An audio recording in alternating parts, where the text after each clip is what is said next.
Yeah, it's great to have you both here. Your books have been both doing really well. We have an events table set up at the store, and so they've been selling. And Helene, we have your signed books, so that's exciting. Excellent. Yeah, we got to order those in.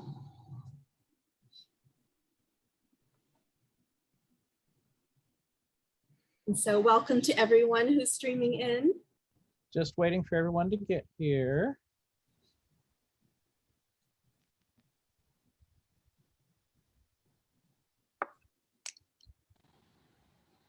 Okay, Grace, why don't you go ahead and get started? Thanks, Ed. So hi, everyone, and welcome to this evening's book chat featuring Helene Wecker and her latest, The Hidden Palace. My name is Grace, and I'm the events producer at University Bookstore in Seattle, Washington. Let us know where you're zooming in from the chat tonight. Thank you for supporting tonight's author event and a local independent bookstore. University Bookstore is the oldest independent bookstore in the region. In fact, we're celebrating our 121st anniversary this year. Tonight, we're thrilled to present Helene Wecker in conversation with author Sarah McCraw, who wrote The Wrong Kind of Woman. A few announcements before we start. This event is being recorded and will be played back on our YouTube channel in a few days. We'll be dropping the link for both books in the chat periodically, and you can purchase a copy from us at any time. We thank you for your ongoing support. After Helene and Sarah's discussion, there will be a chance for audience Q&A, so please put your questions in the Q&A field at the bottom of your Zoom screens at any time during their talk, and we'll get to them at the end. The Hidden Palace is the long-awaited follow-up to the acclaimed New York Times bestseller, The Golem and the Jinni. In this enthralling historical epic set in New York City and the Middle East in the years leading to World War I, Helene revisits her beloved characters Chava and Ahmad as they confront unexpected new challenges in a rapidly changing human world. A Midwest native, Helene Wecker holds a BA in English from Carleton College and an MFA in fiction writing from Columbia University. Her work has appeared in literary journals such as Joyland and Catamaran, as well as in the fantasy anthology, The Jinn, Falls in Love and Other Stories. She lives in the San Francisco Bay Area with her husband and children. She'll be in conversation today with author of The Wrong Kind of Woman, Sarah McCraw. When it comes to fiction writing and reading, Sarah is obsessed with women's lives and the drama of family life. She also loves the 70s. In fact, Sarah, you've got a playlist which I downloaded on Spotify, which is really fun. So maybe we can share that too later in the chat. Okay. She's a graduate of Dartmouth College, Stanford University, and Vermont College of Fine Arts, and she's the mom of 3 young adult kids. Sarah writes, and gardens in an old farm in New Hampshire. The Wrong Kind of Woman is her first novel. And now please join us in welcoming Helene and Sarah. Hi, everyone. Hello. So I'm so happy to be here talking with Helene tonight because I'm such a fan of both her novels, and we're going to talk about The Hidden Palace, Helene's new novel, and maybe a little bit about The Golem and the Jinni, since they are definitely linked. So tonight, first, Helene is going to do a short reading. She'll read a short passage from The Hidden Palace, and then she and I will talk a little bit, and I'll ask her some questions.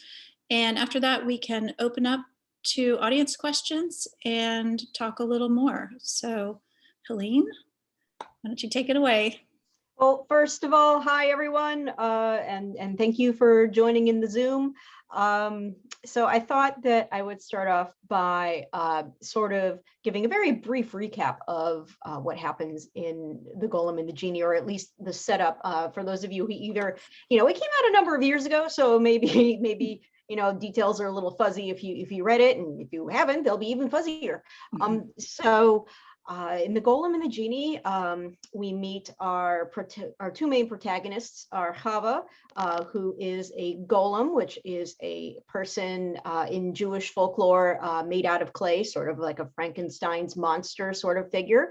And she is, this particular golem is female, and she can pass for human. And we meet also Ahmad, who is a genie, who is in Arab and Muslim folklore and religion, a creature made of smokeless fire that can take many different forms. And Ahmad is, we meet him when he bursts out of a flask in Lower Manhattan. He is bound to human form. And so these two arrive in Manhattan at basically the same time in the year 1899, and they then have to make their way around the city and learn to pass as human and to fit in the immigrant communities that they find themselves in. And they eventually, one night, of course, meet. And then there are various adventures and things that happen to them, and they are distrustful of each other at first, but then come to respect each other. And it is at the end of The Golem and the Genie that we it's hinted that they are going to go on together and possibly develop a relationship that's slightly deeper than just this allyship that they have developed between them into something possibly even more romantic. So that is where The Hidden Palace begins. And I thought I would read to you a section from near the beginning of the book. So I'm not giving too much away, but it sort of gives you an idea of the various themes in the book. So this takes place in Central Park in the winter, where Ahmad is finding himself, has decided to try ice skating. So he's out in the middle of a pond ice skating while Chava is watching. Did something happen at the shop? He wondered, as he often did, if his thoughts were as hidden from her as she believed. Yes, something had indeed happened at the shop. He hadn't mentioned it because it was a minor thing, insignificant really. It was only his own mind that insisted on magnifying it out of proportion. He'd been at his workbench examining one of the newly arrived bars of wrought iron. He had ideas for a line of decorative goods in wrought iron, andirons and fireplace screens and the like, when Arbili, perusing a catalog at his desk, had said, "Any idea how much solder we have left in the back?" "Not off the top of my head," the genie had replied, and then had stood there in shock, utterly aghast at himself. "Don't bite my head off. She's coming unhinged. A fine kettle of fish. Oh, go threaten the geese." To trade these phrases with the golem was one thing. It was knowing and deliberate, a shared amusement. But his reply to Arbili had been so absent-minded, so natural sounding, that one might have thought he'd spent his entire life talking about the tops of heads. And in that moment it had struck him, for what felt absurdly like the very first time, that he'd never speak his own language again. The sense of monstrous loss confused him. After all, he rarely even thought in his own language anymore. He'd resolved to do so for the rest of the day, to reassure himself that he could still fill his mind with words that mimicked wind and fire, the sounds of the natural world. And only then had he realized how much of his life had refused to be translated. Newspaper, ledger book, automobile, money, cigarette, customer, bank, catalog. In vain he'd hunted for equivalents, metaphors, but they were all wrong, either too vague or too poetic. Even worse, every phrase that had to do with iron was pejorative. His chosen profession turned to an endless stream of obscenity. And as he'd examined his unspoken language, forgotten sayings had begun to surface, the proverbs of elders, childhood taunts. Angrier than a ghoul's mother. Stop stealing my whirlwind. Give them a storm cloud's welcome. With each one came the thought, I must tell this one to Chava. But translation was no simple matter. The words themselves were many-layered, contingent on the season, on the time of day, on any of a host of circumstances. He imagined stumbling over the explanations, going back to add some crucial detail he'd forgotten, as he tried to show her how each phrase was a small tale in itself. He would never succeed to his satisfaction. He would only sadden and frustrate them both. And even if he could find the words, then what would be laid before her? A dictionary of lusts and caprices, avarice and recklessness, a vocabulary made for wandering where one pleased and taking what one wanted. A language suited to the ways of the jinn, which were everything that she abhorred. He lived a different life now. He followed rules and conventions as far as he deemed himself reasonably able. He guarded his speech and checked his desires and tried at all times to remember that his actions had consequences. He was Ahmad al-Hadid, born by accident in a Manhattan tin shop, neither genie nor human, but a thing half between. That was who she walked with. That was who she promised herself to. I love that passage so much. It gets at a lot in a very short space. And it's not just modernity and the city, but it's the clashing cultures, and even there's a little bit of humor with the "stop stealing my whirlwind," the genies, their slang. That's amazing. So you have written two big immersive novels that are historical fiction or maybe historical fantasy. And yet there was a time when you hadn't written them. And I'm wondering if you could just talk a little bit about those first seeds, like the earliest glimmers, and what that might have been, and is some of that still in the novels that we have in our hands? I like the way you put that there was a time when I hadn't written them, because that does sound, it's like, I remember that long ago time. So yeah, it started, so I, like was said in the introduction, I was an MFA, Master's of Fine Arts writing student at Columbia in New York. And when you get there to like an MFA program, you're told basically that you need to start working on a body of work that's going to be your dissertation. And I was going to write this series of connected short stories, very realist, very, no fantasy, no nothing like that, that were tales from my family history and my husband's family history.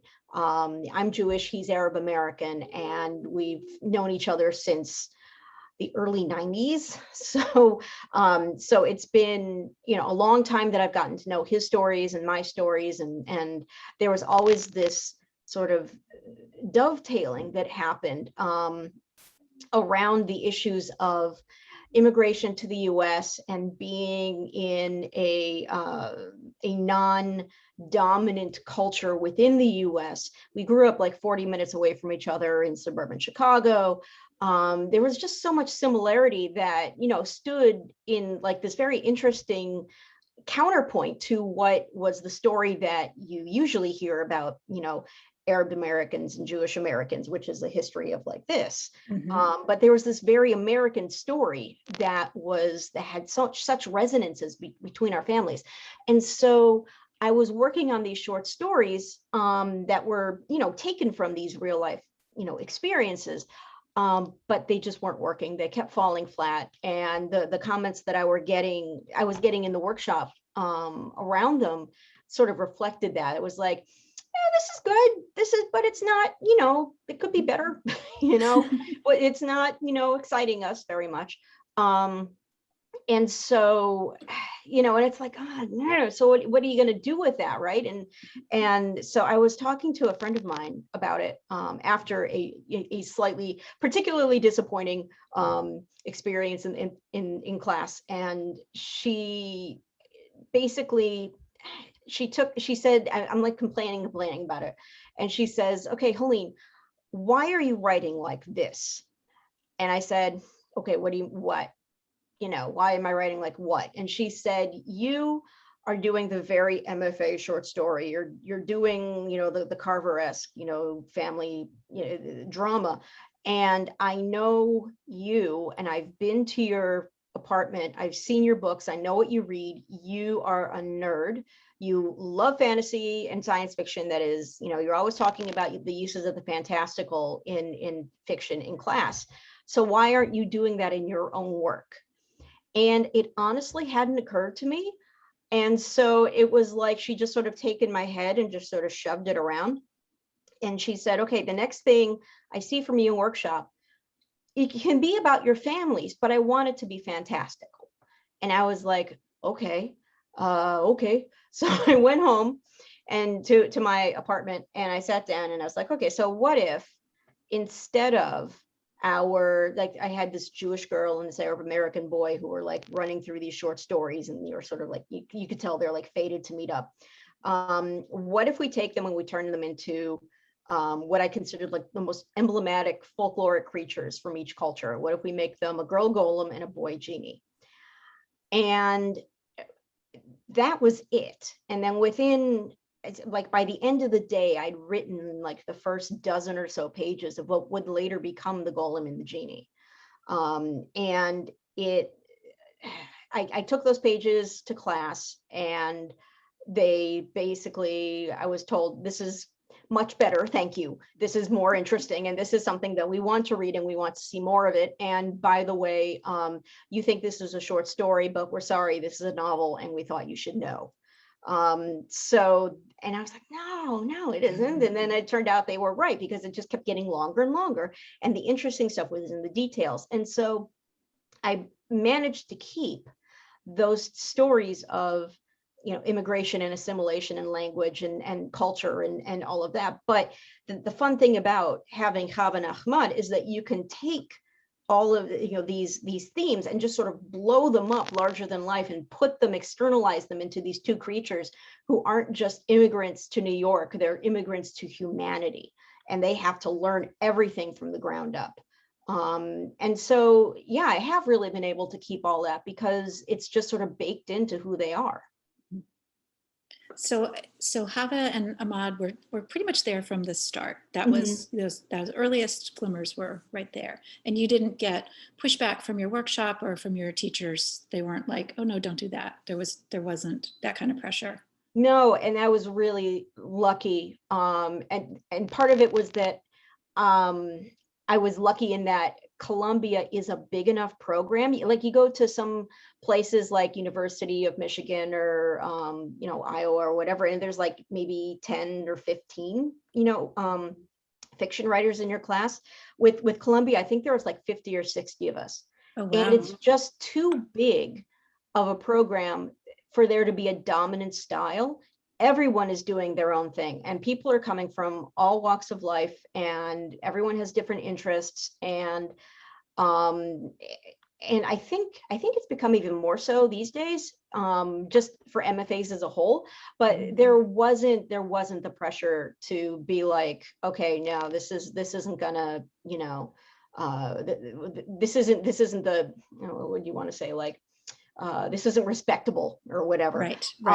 And so, and honestly, I think the fact that it was more interesting to them, like, probably helped. Like, okay, now she's actually, there's an interesting spark in there that there wasn't before. That probably, helps. So yeah, I was lucky in that. And I was lucky in that, when I got my agent and when I got my publisher, they weren't like, yeah, okay, now write this stuff out. Like, we need to either reel it up or turn it into something that can have like elves and dragons on the cover or something. No one, I think I was grateful and lucky that my readers and the people who are interested in the book saw that it was a synthesis and and that both parts had to exist, and the historical aspect and all of that. And that was sort of where it all had come from in the beginning. So yeah, I never got pushback on that, which was wonderful. Yeah, that is wonderful. Well, you had mentioned the immigrant piece to begin with, and that is one of the things that's just, it's so wonderful about the time frame of these novels, because this is a time of tons of immigration to the U.S. So in a way, Chava and Ahmad are just two more immigrants who are trying to fit in, but there's also that layer of an almost science fiction-y trying to become human. Are they going to become human? What is that inner journey? And I love that. And I also wanted to ask you about, I'm sure this came over time, but Chava and Ahmad are so different, and they think of themselves as so different from one another, when really there's a lot of similarities, and they have a lot of that same exact stubbornness and certainty when they sometimes shouldn't, I think.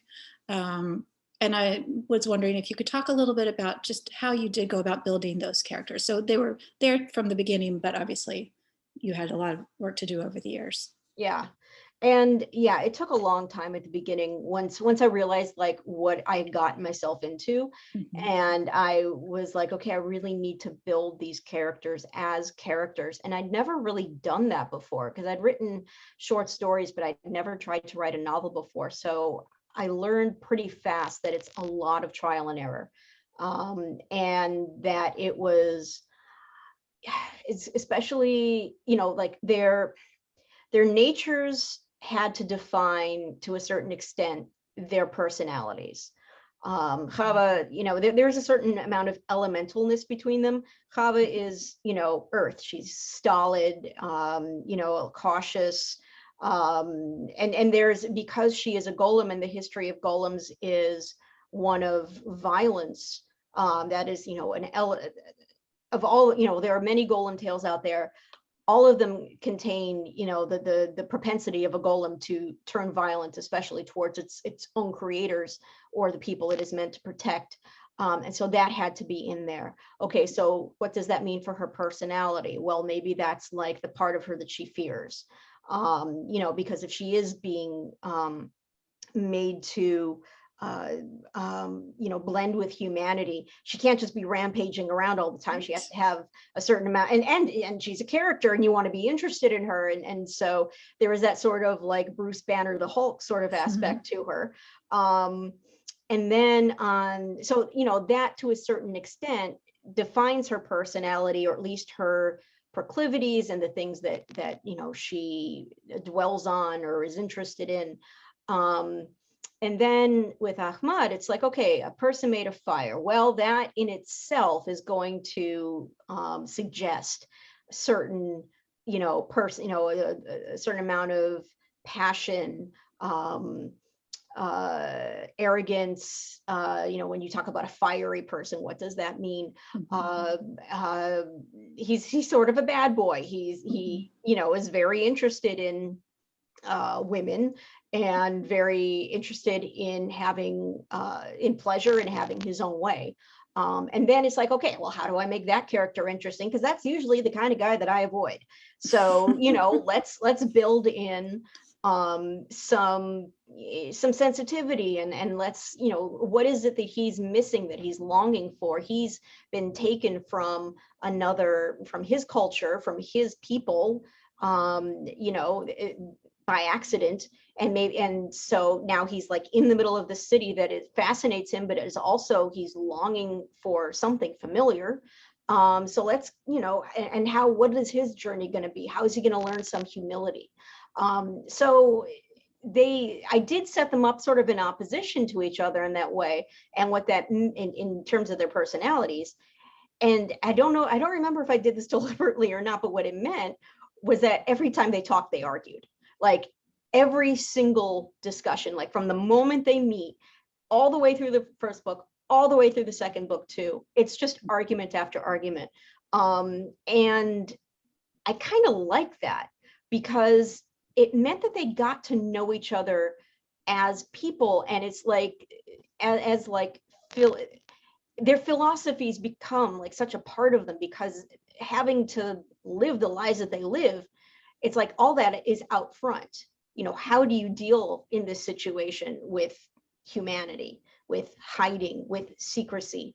What do you gain? What do you lose? Is it worth it? Is it not? And so that's like the plane on which they interact with each other, and that just makes them spark off each other left and right.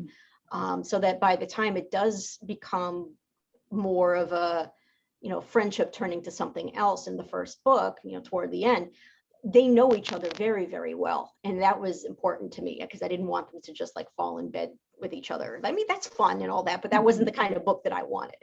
Right. So yeah, that's a long and rambling answer to your question.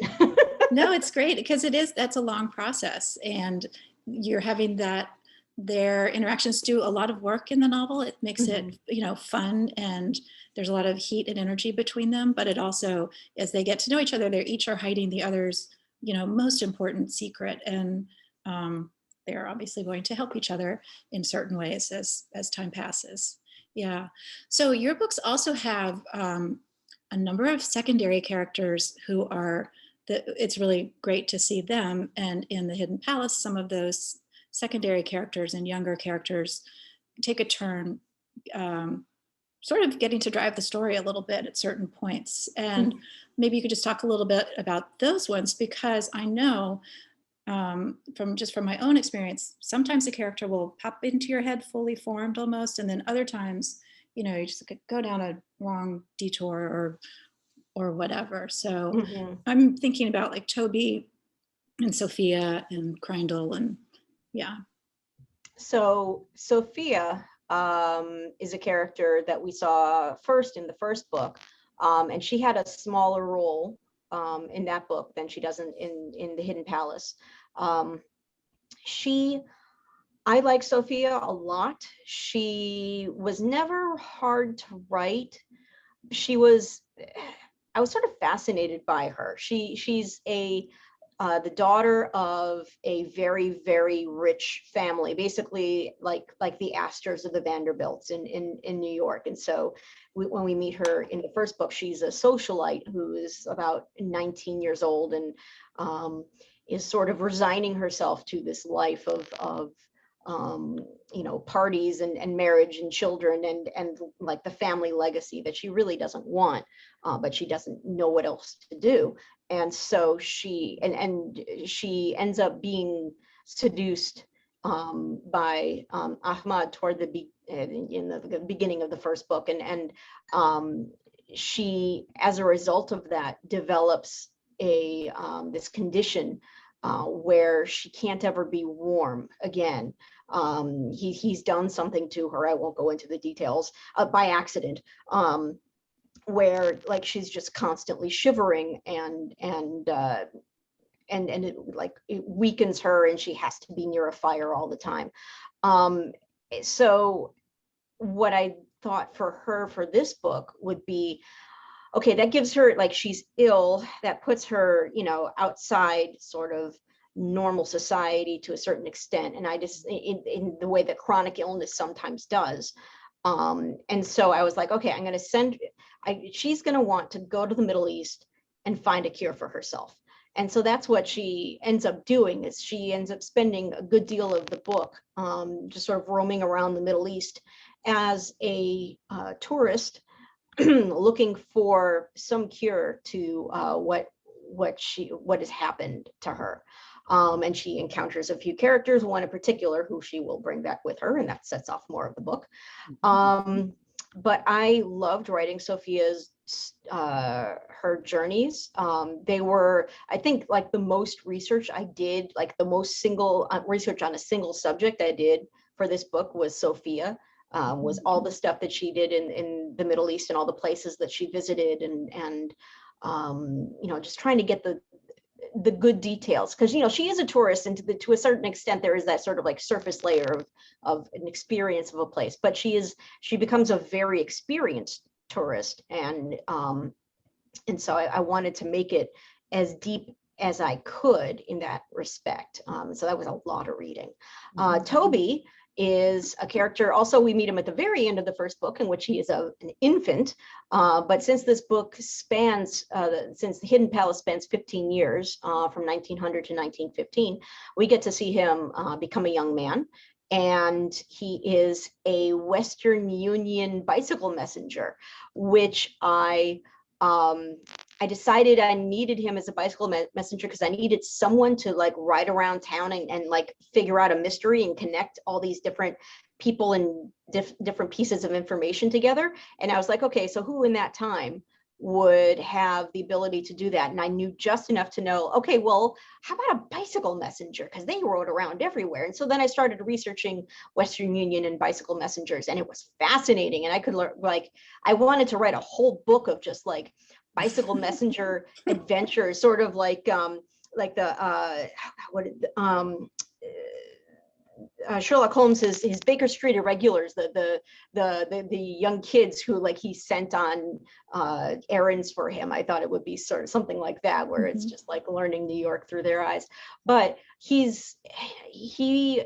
was, I think, my surprise character. I so far in each book I've had a surprise character for myself who was like, oh, here's a person that is like fascinating and I know them somehow. It's like they're this person who just sort of arrived in my mind and I know everything they're going to say, and that's lovely. Usually that doesn't happen. And in this book, that was Toby. He was just like he's a bit of a wise ass. He's a 15-year-old boy, and there's a lot of mystery in his life and secrecy that he doesn't, that things that his mother isn't telling him, that's, events from the first book that she doesn't want him to know about. But what she doesn't know is that he's already been affected by them to some extent. And so there's like this giant hole in his, there's a hole in his life where things happen that he just doesn't know about, and he knows that he doesn't know. So I'm getting it all mixed up in my mouth, but anyway, so he feels like he has to solve like the mystery that his mother is hiding from him, and that's why he goes around town and learns everything. So yeah, they were just fun. They were just fun characters to write. I didn't even get to Crindle. Well, that actually makes me think of something else, which is you have maybe even more in the Hidden Palace than in the Golem and the Genie. It's like spinning plates, kind of, because you have to have the overarching story and each character's interior journey and keeping track of all that. I mean, just maybe can you just talk for a minute about that, the sort of plotting, how did you get there?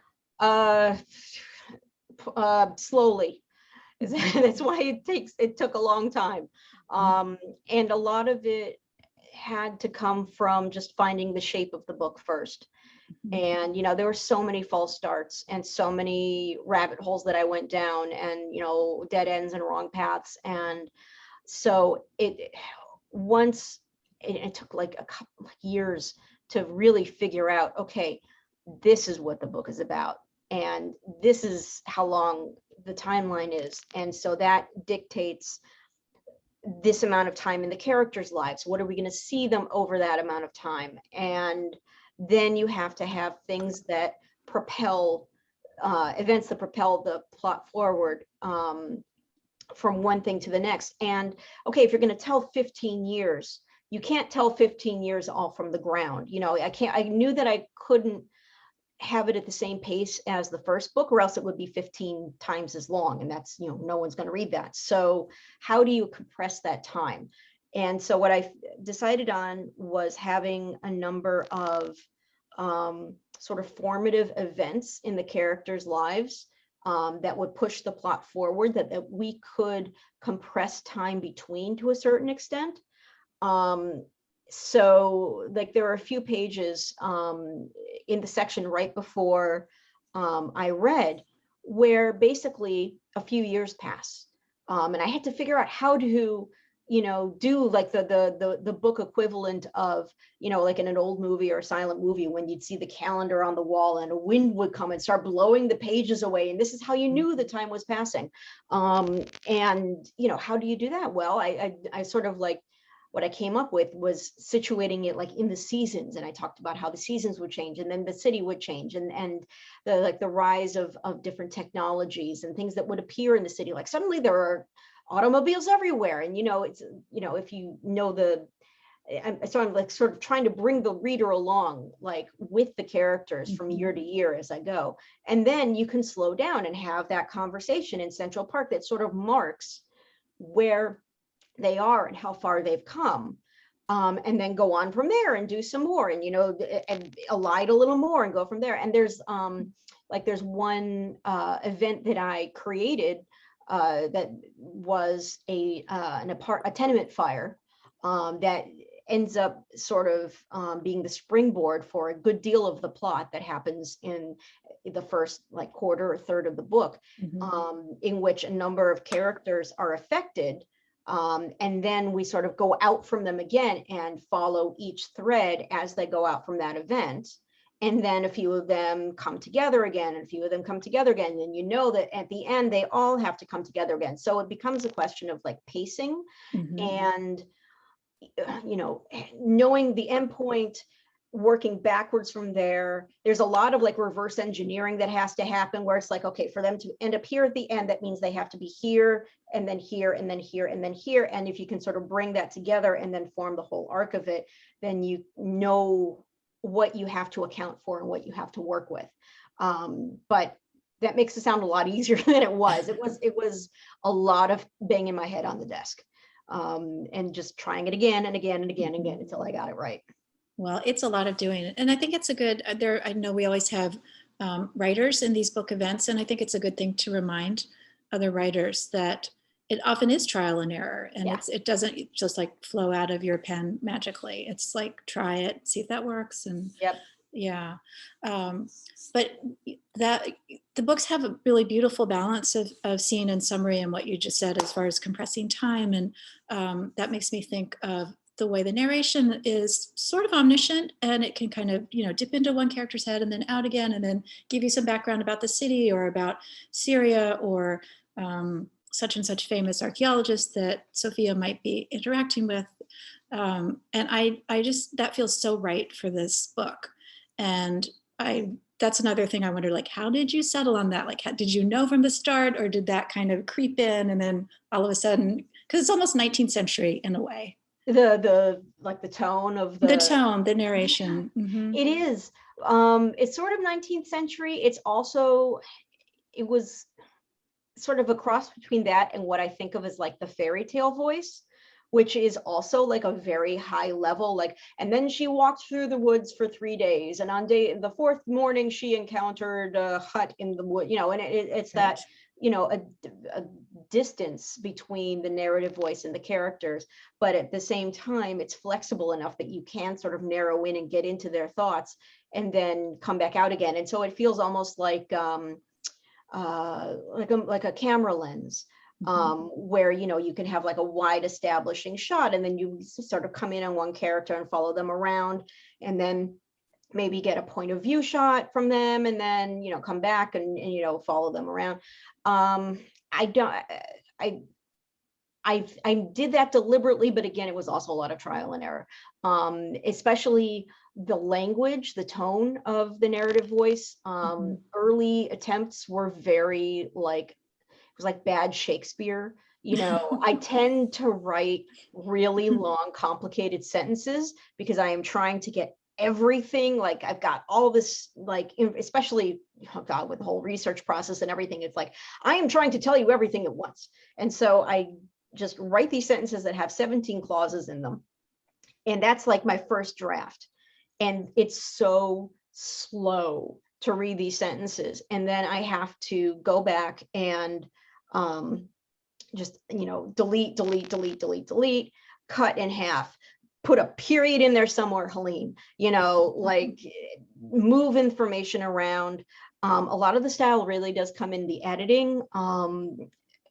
And a lot of it is about like information delivery. Like, how do I tell in this paragraph all of the stuff that I need them to, the reader to know. And a lot of that does come in like the high level of language, like, but also like trying to keep it from being very Captain Exposition-y. So yeah, it's like a lot that I have to put in there and then break up and then take out half of it that I don't need, or get a trusted editor to tell me, Helene, you don't need all of that.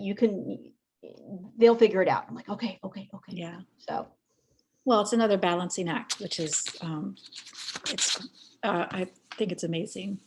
Okay, so this is switching gears a little bit, but not too much. But so one of the things that I have heard from other writers is the second novel can be harder to write than the first novel. You've probably heard that too. Mm-hmm. And I am struggling with my second novel.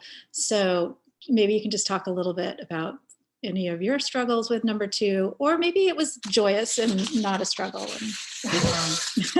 No, it was, my condolences that you are starting work on your second novel. It is like, yeah. So and I don't know how much of this, every writer will tell you, every book teaches you to write it from the beginning. It brings you right back to the beginner stage. I heard it a million times. Part of me didn't want to believe it. So, it's sort of like, it's like parenthood, to use a very cliche comparison, in that, like, yes, it's going to be a lot of work, but you don't know until you feel it in your bones how, like, yeah, this is hard. Mm-hmm. Well, and you had the framework to begin with. You knew some things to begin with. Yeah, and so I had created these characters for the first book, and now it was like, okay, I can't just write the second book again. I have to find something new for them to do. I have to, they need to go through another, sort of like some sort of crisis, some sort of, challenge, and come out from the other end, on the other side, changed in some extent, because that's, what a novel is usually, or at least the ones that I like to read. But it was like, okay, but these are very like narrowly defined characters in how much they can change, what they can do. And, there's a lot that they can do, and there's a lot that's, that's possible with them. But what of those is going to tell a story? And so that was the hard part, I think, was just figuring out with inside the constraints that I had already set up for myself, what new thing could I tell, and how was I going to, in the middle of that, do this relationship between the two of them and make it look and make it read naturally. One of the things that at the very end of the first book, there's a line that's that Chava is sort of considering what might happen between her and Ahmad in the future, and whether they can actually have some sort of relationship. And she says she thinks it's she didn't know if it would be possible. In all likelihood, they'd have to invent it from thin air. That there's basically no model for them to work with. And I was like, okay, well, that's my challenge. I have to invent what that looks like day to day for them, and put a book around it. And so that was like one of the main difficulties in working with this, and why it took just as long as the first book to write. Right. Yeah. Well, this is a little side note, but one thing that was really beautiful about this novel is there are a number of love stories in this book that are moments of great tenderness and of people finding sort of fellow feeling with one another, that I thought was beautiful. And it doesn't take away from Chava and Ahmad's story. Well, it complicates things a little bit, I guess. But yeah, so when you're talking about the timing of writing this second novel, it took you 8 years, I think. Is that right? Yeah. Maybe you could, well, so maybe you could just, we'll divert for a minute and talk a little bit about your publishing journey, which was not typical, I don't think. But I mean, because on the one hand, you had things go very fast, and then there's the sort of fast part and the slow part, and it's good to talk about both parts, I think. So what happened was, when I was at Columbia, so the second year I was at Columbia, one thing they do every year, and apparently this is still going on, is they have the agent mixer is what it was called back then, at least. And that was where they invite the professors all, bribe and cajole their literary agent friends to come to campus to a party, which is basically a big room where they've got a bunch of alcohol in the middle, and the agents are on one side of the room and the students are on the other side of the room. And eventually some student works up enough courage and alcohol to go pitch one of the agents, and then everyone else sort of follows them. It feels very much like the 6th grade dance. So there's and you're pitching them on whatever book you're working on, whatever, you're supposed to, consider this like, a big, it's one of the things that is nice about programs like Columbia is that you can get introductions to agents, but at that point you're mostly just collecting business cards, and that's the whole deal. You go around and you introduce yourself and you pitch them, and they say, oh, that sounds interesting, and they give you a card. And so I had like 50 pages of the book. I had basically nothing, but I was like, I'm just going to practice. What have I got to lose? So I was walking around pitching agents and collecting cards, and I reached this one guy who said, oh, that sounds very interesting. Can you send me what you've got? And I was like, I've only got 50 pages. And he's like, that's okay, send it anyway. And so I did, and his name is Sam Stoloff, and so he liked it. He sent me comments back that were very helpful, and he was clearly taking an interest. And so we just sort of did this thing where every few months he would email me and say, so how's it going? You got anything else any more for me to see? And I'd send him whatever chapter I had, and he would make comments and send it back. And it was just sort of, we went on from there, and it was, years. And then finally, by this point I was living in San Francisco area, and he said, okay, we've got enough now that if you want to polish up what you have, I can probably take it to market. Will you sign on? And, I can be your actual agent. And that was, I skipped over somehow the whole like cold calling and emailing and sweating buckets and just getting someone to read. You never sent a query letter. I never sent a query letter, and that I know, like, I feel guilt about it. Like I feel, I didn't go through the crucible that everyone else did.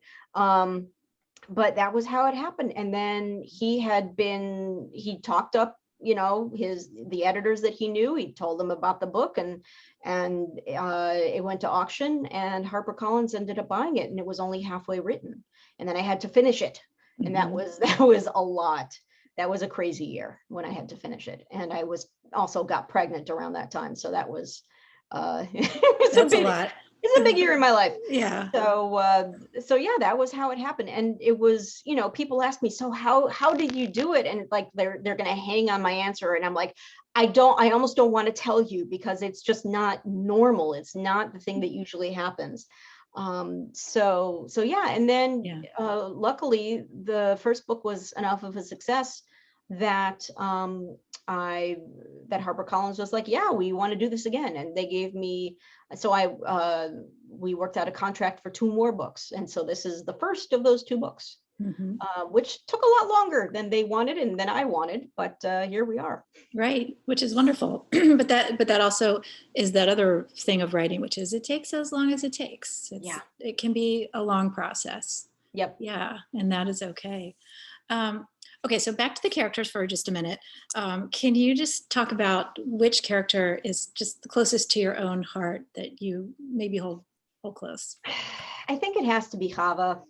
And because she's just, I don't know how much, it feels very chicken and egg at this point, like how much of me is in her and how much did her concerns become my concerns because I've been thinking about them for so long.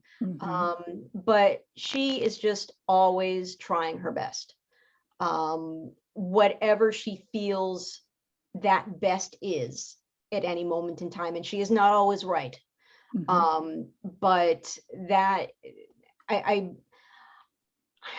think she is an interesting character in that she embodies a lot of, she manages to be so human without quite being human. She will always have that distance. She will always have that outsider's perspective. And because of that, I get to make a lot of observations and, do things with her character that I wouldn't get away with a human character, because it would just sound very either strange or too broad or too like they're trying to puff themselves up or something by thinking about humanity as a whole. But that's just her everyday experience. And she likes to do things like bake bread and garden and teach, and she lives like a very simple, in some ways simple life that has within it a lot of complexity and high stakes. And I think that's how a lot of people lived back then, and still do now. It's like, yeah, baking bread sounds like really simple until it's your livelihood and you have to be really good at it.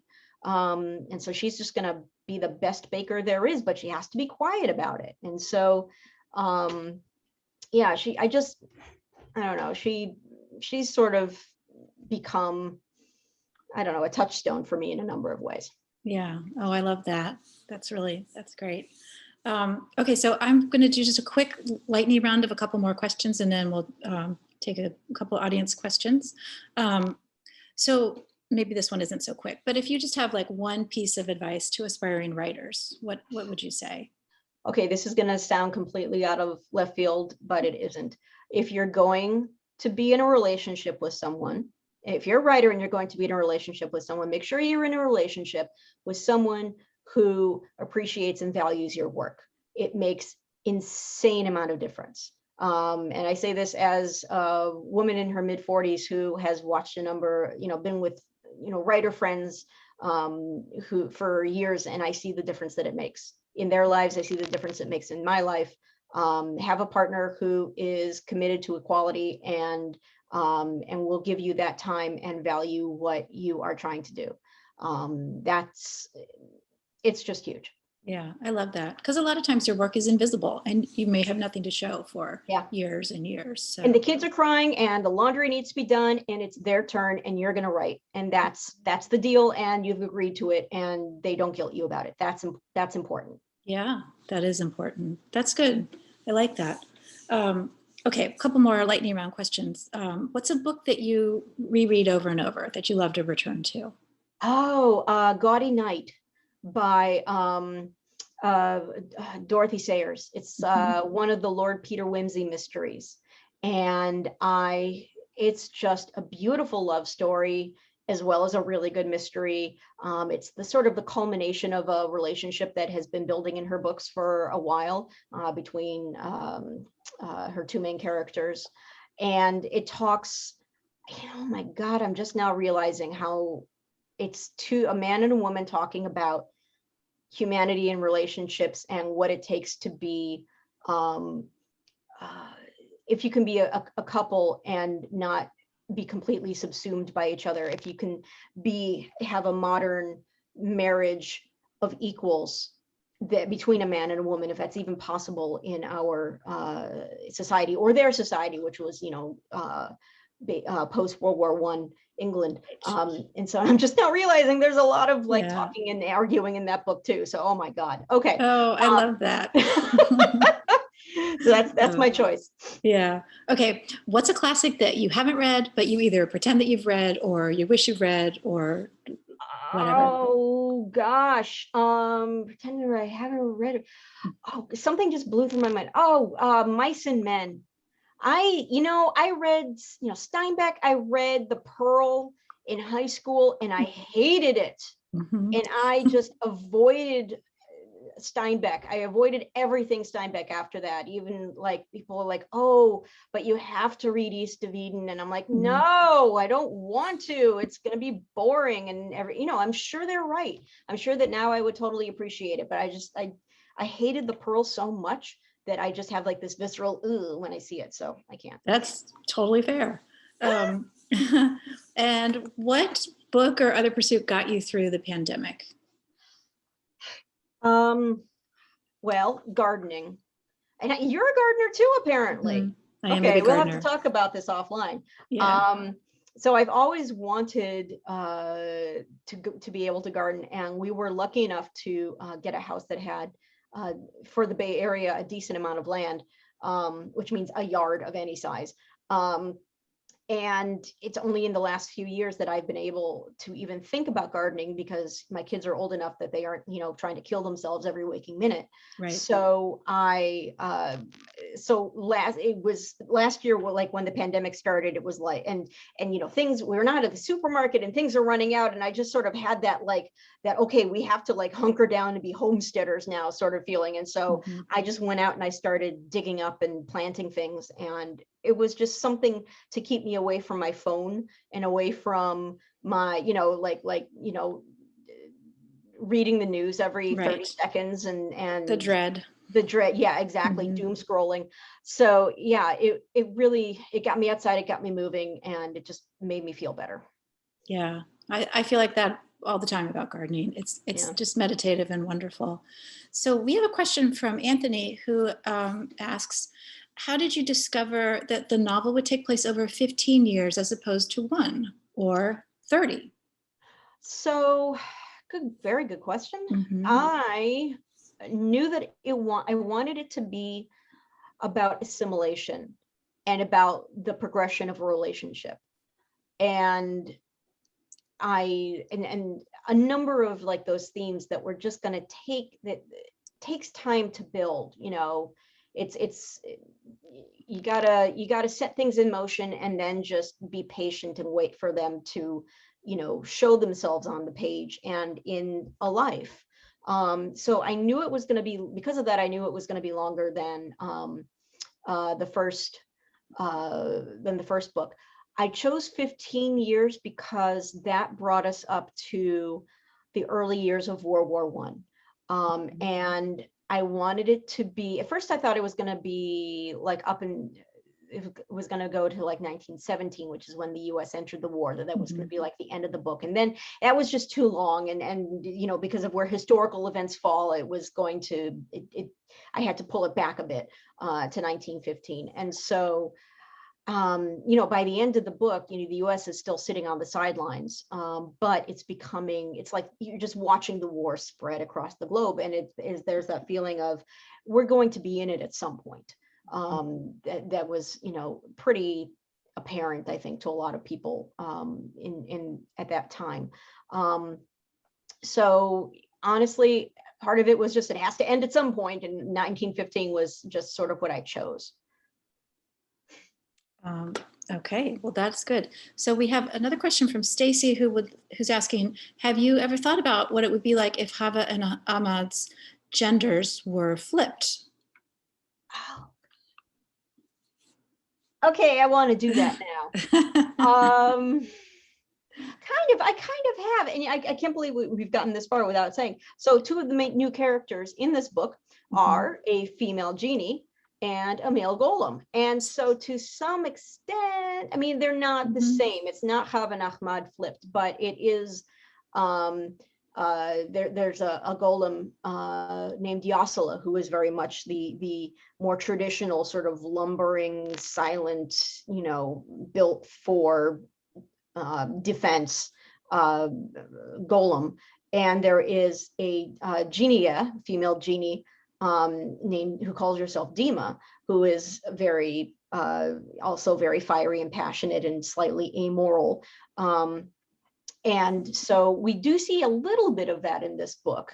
And the two sets, sort of the two golems and the two jinn, do get to reflect on each other and you know, sort of think about their differences and their similarities. So there is some of that, but a truly Chava and Ahmad gender flip, that would be interesting. I think Chava would have a much easier life and Ahmad would have a much harder life, just because of what gender roles were like in the early 1900s, and to a certain extent now too.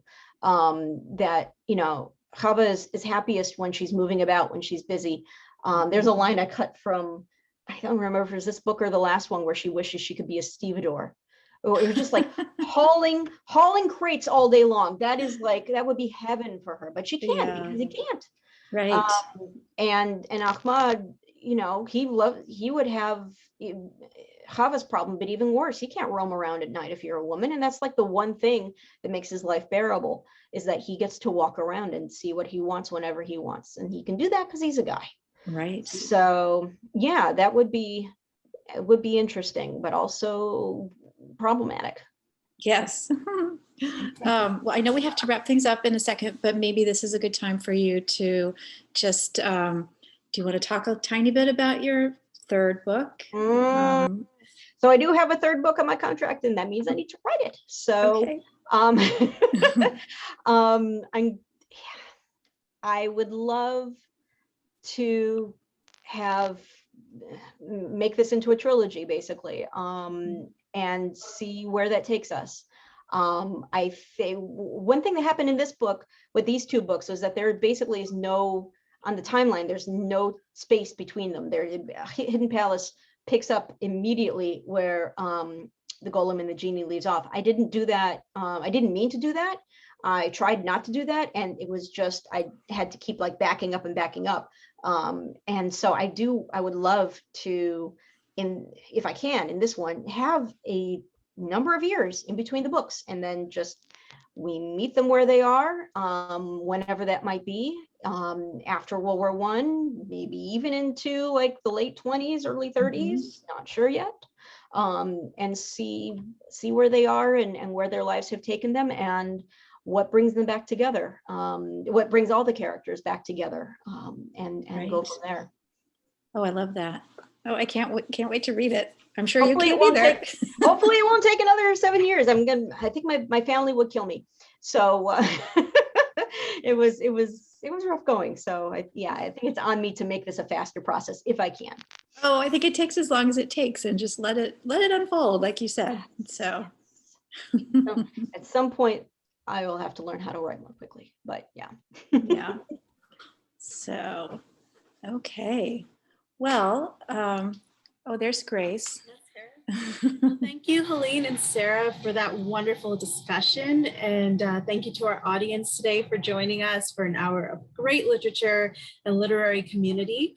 As a reminder, you can purchase copies of the books using the links that are in your chat right now, or go to ubookstore.com. We've got signed first editions of Helene's books, so grab them while they're still there.